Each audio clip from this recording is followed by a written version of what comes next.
September 14th, 1956, 11:30 p.m. Two limousines met in the middle of Brooklyn Bridge. Frank Costello stepped out with 10 men carrying Thompson submachine guns. Bumpy Johnson emerged with 10 men carrying the same weapons. 10 minutes later, only one man walked back to his car. This is the story of the most legendary criminal showdown in New York history.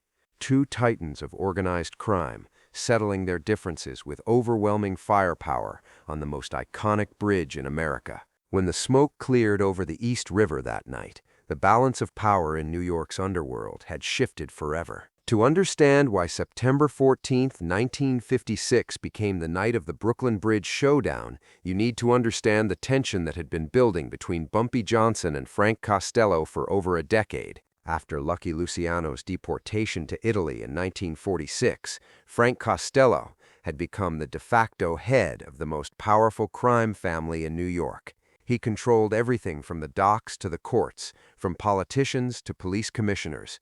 Costello was the prime minister of the underworld, the man who could make or break any criminal operation in the 5 boroughs, except in Harlem. For 10 years, Costello had honored the agreement Lucky Luciano had made with Bumpy Johnson but by 1956, that arrangement was breaking down. The problem was drugs. Heroin was becoming the most profitable criminal enterprise in America, and Harlem was the largest market for narcotics on the East Coast. Young Italian soldiers in Costello's family were making fortunes selling heroin in Harlem, often without permission from their bosses. Bumpy Johnson had made his position on drugs clear. He opposed narcotics trafficking in his territory, not because he was moral, but because he was practical. Drug dealing brought federal attention that threatened all criminal operations. It attracted desperate addicts who were willing to inform on anyone for their next fix, and it destroyed the community support that was the foundation of Bumpy's power. But Frank Costello saw millions of dollars in potential profits, and he was under pressure from younger family members who wanted to expand into the heroin trade. The conflict came to a head in August 1956 when Costello's nephew, Anthony Little Tony Costello, was found dead in a Harlem alley with 2 pounds of heroin and a message, "No drugs in Harlem." Frank Costello knew who'd sent that message. On September 10, 1956, Frank Costello requested a meeting with Bumpy Johnson to discuss recent misunderstandings and find a peaceful solution. The location he suggested was neutral, Brooklyn Bridge at midnight, halfway between Manhattan and Brooklyn, with equal numbers of men on both sides. Bumpy agreed, but he knew this wasn't going to be a negotiation. This was going to be a war. The choice of weapons for the Brooklyn Bridge meeting revealed how seriously both men took this confrontation. Thompson's submachine guns were the most devastating weapons available to criminals in 1956. Capable of firing 600 rounds per minute, they could cut down multiple targets in seconds. Both Costello and Bumpy brought 10 Thompson guns and enough ammunition for a small war. This wasn't going to be a conversation that got out of hand. This was a planned battle between two armies. The Brooklyn Bridge in 1956 was a different place than it is today. At midnight, it was virtually empty, except for occasional late-night traffic. The pedestrian walkway provided an elevated platform perfect for a confrontation that needed to be away from civilians and police patrols. But there was something symbolic about choosing the Brooklyn Bridge for their showdown. It was the connection between the old New York and the new, between the established Italian families in Brooklyn and the rising power of Harlem. Tonight, that bridge would decide which vision of organized crime would dominate New York. September 14, 1956, 11:30 p.m. Two black limousines approached Brooklyn Bridge from opposite directions. Frank Costello's car came from the Brooklyn side, Bumpy Johnson's from Manhattan. They met exactly in the center of the bridge, in the middle of the roadway, their headlights illuminating the confrontation like spotlights on a stage. Frank Costello emerged from his limousine wearing an expensive overcoat and fedora. At 65, he looked like exactly what he was, the most powerful mob boss in America.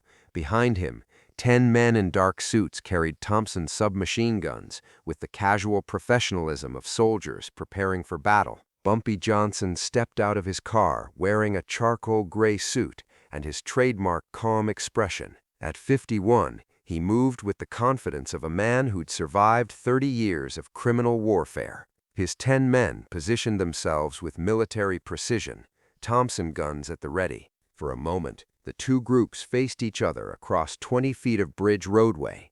The only sounds were the wind off the East River and the distant hum of late-night traffic far below. "Frank," Bumpy said, his voice carrying clearly in the night air. "Bumpy," Costello replied, lighting a cigar with steady hands. "I think we need to discuss the future of our business relationship. I think that relationship ended when your nephew brought heroin into my territory." Costello took a long draw on his cigar. Anthony was young, ambitious. Maybe he made some mistakes, but he was family, and now he's dead family. "Yes," Costello said quietly, "he is. Which brings us to why we're here tonight." Both men understood what was happening. This wasn't a negotiation. It was a formal declaration of war, conducted with the ritualistic respect that serious criminals showed each other before trying to kill each other. "I'm going to give you one chance to reconsider," Costello continued. "Apologize for Anthony's death, pay restitution to his family, and agree to allow limited pharmaceutical operations in Harlem under my family's supervision." Bumpy's response was simple. "No." Costello nodded as if he'd expected that answer. "Then we settle this the old way." What happened next would be debated by criminal historians for decades. Some said Costello gave the signal. Others claimed Bumpy moved first, but everyone agreed on one thing.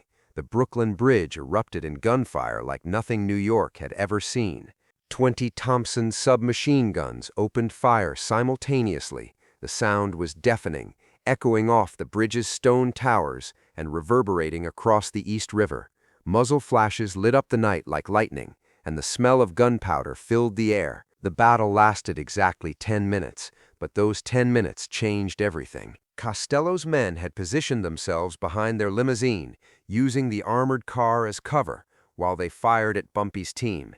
It was a solid tactical position that should have given them a significant advantage, but Bumpy Johnson had learned something during 30 years of criminal warfare. The best defense is overwhelming offense. Instead of taking defensive positions, Bumpy's men advanced while firing, using coordinated movement to prevent Costello's shooters from establishing effective fields of fire. It was a risky tactic that required enormous courage and perfect coordination. It worked.